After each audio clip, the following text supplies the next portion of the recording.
Assalamualaikum warahmatullahi wabarakatuh. Perkenalkan, nama saya Izatun Gail Kamilati. Kali ini saya akan mewawancarai Bapak Dragon selaku pemilik UMKM Natural Healthy, yang dimana beliau bergerak di bidang pengobatan herbal alternatif ya Pak ya. Di sini saya akan mewawancarai Bapak dengan beberapa pertanyaan. Yang pertama, bisa diceritakan Bapak Dragon kapan Natural Healthy mulai berdiri dan apa yang melatar belakangi Bapak membangun usaha suplemen herbal ini? Baik, terima kasih atas kesempatannya. Sebelumnya apa yang melatar belakangi dari usaha yang saya kembangkan ini? Yang pertama, saya melihat dari sebuah siklus kehidupan dari masyarakat, ya, terutama Indonesia, di mana banyak sekali masyarakat Indonesia ini yang sakitnya ini lebih ke kayak penyakit dalam, contoh jantung, kemudian liver, ginjal, atau stroke, darah tinggi, dan lain-lain. Nah, kenapa kok saya ingin menciptakan suplemen ini atau mengembangkan usaha ini? Karena saya ingin melihat Indonesia lebih sejahtera dan lebih bisa membantu menyelamatkan masyarakat Indonesia lebih luas. Baik itu masyarakat Indonesia maupun masyarakat luar negeri pun tidak apa-apa.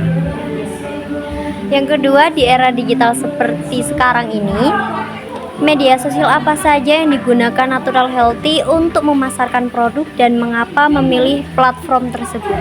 Oke, untuk media sosial yang saya pakai saat ini, yang pertama Instagram.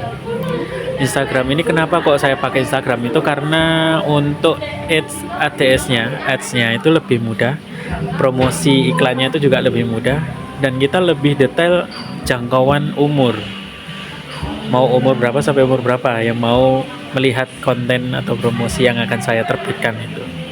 Kemudian kita juga bisa men-setting berapa jangkauan, 5.000 kek, 10.000 kek, maupun sampai ratusan ribu jangkauan orang yang mau lihat pun juga bisa. Seperti itu. Baik, menurut pengalaman Bapak, strategi konten seperti apa yang paling efektif di media sosial untuk menarik kepercayaan calon konsumen terhadap produk herbal? Baik, strategi untuk membangun atau menarik kepercayaan konsumen, yang pertama saya menggunakan testimoni dari orang-orang yang sudah pernah berobat dari pengobatan kami. Kemudian kita menggunakan influencer. Jadi orang-orang yang berobat kepada kami itu tidak hanya orang biasa, ternyata juga ada artis papan atas. Ada dari Tengku Wisnu itu ada pakai, kemudian Andri Taulani juga pakai, kemudian ada lagi siapa ya yang artis cewek itu, kalau nggak salah pokoknya juga artis papan atas juga ya, lagi naik daun dia juga mengonsumsi suplemen ini, diperantarai oleh manajemennya karena mereka membutuhkan vitamin yang lebih kuat, performa tubuh yang lebih maksimal ketika mereka sedang aktif di luar sana. Oke, selain itu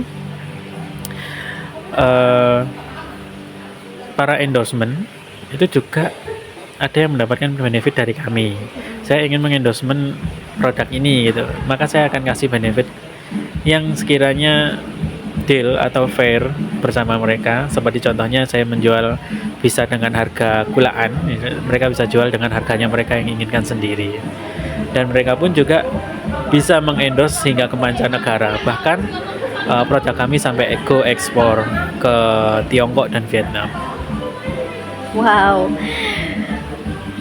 Terus selama menjalankan usaha, tantangan apa yang paling sering dihadapi dalam memasarkan produk melalui media sosial dan bagaimana cara Bapak mengatasinya? Baik, tantangan yang paling sering dihadapi yang pertama ini ya, keterbatasan stok, karena suplemen yang kita produksi ini merupakan suplemen yang benar-benar agak langka pada dasarnya, bahan bakunya, dan tempat untuk produksi pun juga terbatas. Itu yang pertama. Yang kedua, pemasaran iklan. Pemasaran iklan ini kendalanya di pertama aja. Kita harus penyesuaian karena kita berada di era 4.0 yang menuju ke 5.0. kita harus lebih cepat untuk menyesuaikan dengan algoritma dari Instagram, dari sosial media lainnya. Nah,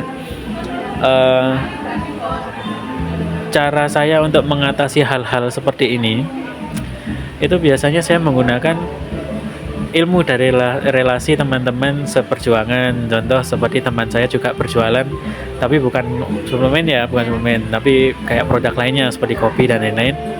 Saya tanya di situ, apakah ini worth it atau layak untuk dipromosikan? Apakah ini bisa dipercaya untuk dipromosikan melalui iklan atau situs lainnya?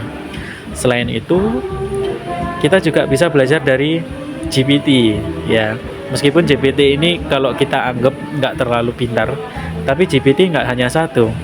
GPT banyak, ada GPT, ada AI, bukan GPT ya. AI itu ada banyak, ada GPT, Gemini, DeepSeek dan lain-lain. Nah, dari sana kita juga bisa belajar. Jadi kita nggak belajar di satu tempat aja. Kita juga belajar di beberapa tempat sehingga kita memiliki ilmu maupun juga strategi pemasaran yang lebih luas, sehingga suplemen ini bisa lebih berkembang dan bisa memajukan hingga ke mancanegara seperti itu. Baik, terakhir ya. Bagaimana kondisi usaha natural healthy saat ini, serta apa harapan dan strategi Bapak agar bisnis ini terus berkembang di tengah pesaing industri suplemen herbal lainnya? Baik, untuk harapan, saya ingin Indonesia ini akan seperti lulusan-lulusan para petuah Cina ya, meninggalnya di atas umur ratusan tahun.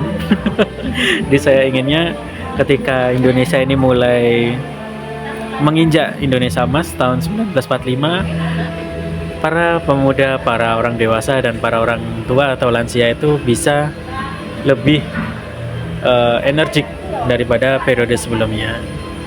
Kemudian strategi agar terus berkembang ini, saya akan tetap melanjutkan endorsement melalui testimoni-testimoni yang ada di luar sana, dan juga akan membuat tempat produksi kembali atau cabang berikutnya, sehingga nanti akan bisa menghasilkan suplemen atau produk lebih banyak. Karena pesanan itu cukup banyak, sehari bisa sampai 100 bahkan 200 botol. Satu botol itu 100 biji. Nah, itu untuk harganya untuk kalangan menengah ke atas, mulai dari 350 sampai 2.500.000. Begitu. Wah, terima kasih ya Bapak atas wawancara hari ini, telah menyempatkan waktunya.